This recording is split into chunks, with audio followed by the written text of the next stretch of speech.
you were thinking about travel.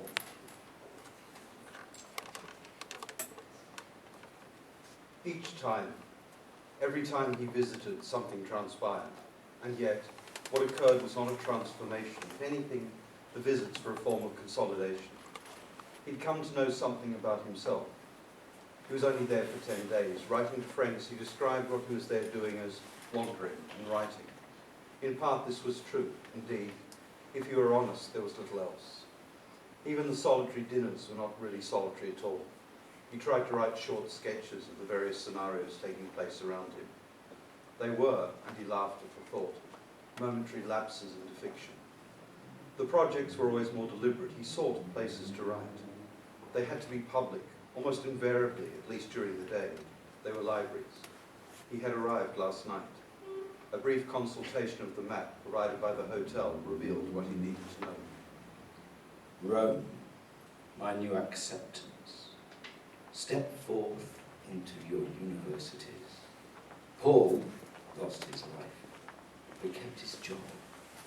Siobhan just wants to be recognised, and the rest are in for the city. Apologies to Uruguay, but all I know is your flesh. The Romans are just like me, so no adjustment needed. Oh, is anyone happier than her husband? Try not to think outside. People drive trucks. It's a thing. Into themselves. Makes me paranoid that I am not the one careening. Floppiness is not just a hair thing, people. One day, I too will drink wine from a washing basket. Paul had a tie on then, so what happened? You did. The eternal fuck off. Sweet bosom. Though die proper or come back simple. Will Todd write my autobiography about himself? Death in the hand all over. After his first visit, he managed to sit at the same desk. Arriving by 9 a.m. meant that not only did he have his choice of seats, but by the time it was 11, and then for at least 2 hours afterwards, the sun streamed in, and he could position himself in order to be warm. While he was there, this process had a wonderful continuity. There was something about the way the sun stayed with him. More accurately, it stayed on him, exerting its own hold. The hold was clear. His body was involved. His conversations with himself were often just with his body. He addressed it, catered to its needs, cherished it, though more recently had grown increasingly frustrated with its inability to deal happily with changes in temperature. It would always be difficult to describe what occurred.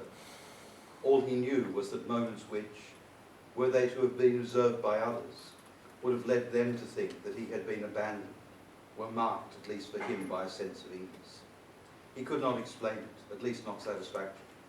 He found the task continuing to elude him. It was growing harder to find the words. Someone's lying. There can't be that many buffaloes. And when she comes in, he is always behind her. Only the nuns don't have tattoos. Such individualists. What I shall assume, you shall ignore. I sing the song of no one. Though it's a lovely thing, the movement of people back and forth in the place they were born in and despise. In the small enoteca, a middle-aged man watches basketball on his phone while 3 young women are intelligent. The lack of Naomi and Salt. The feet remain, though, hovering.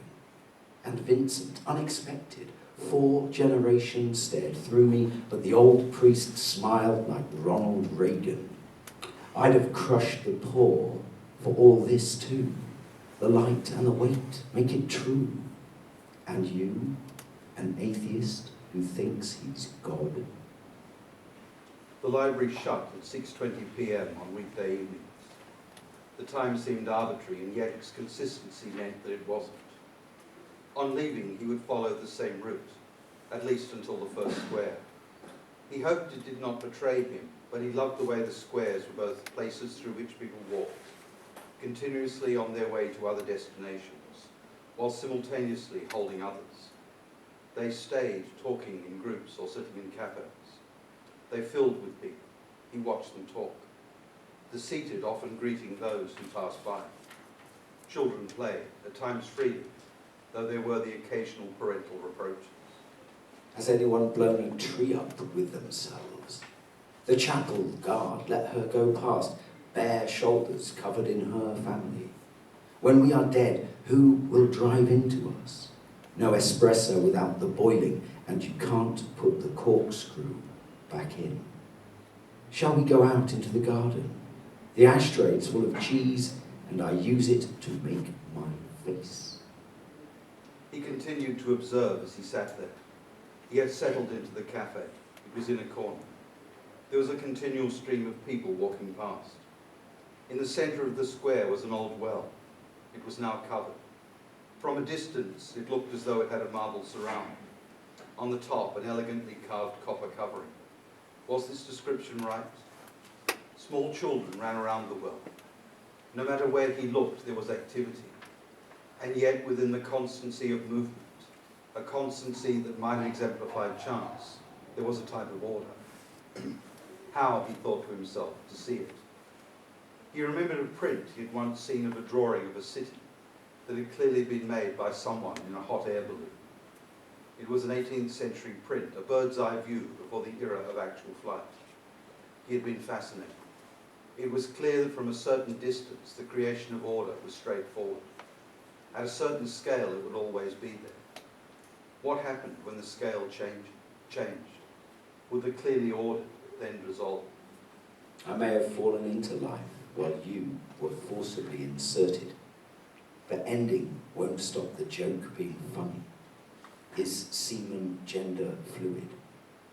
Just live and irritate like the birds. Self-portraits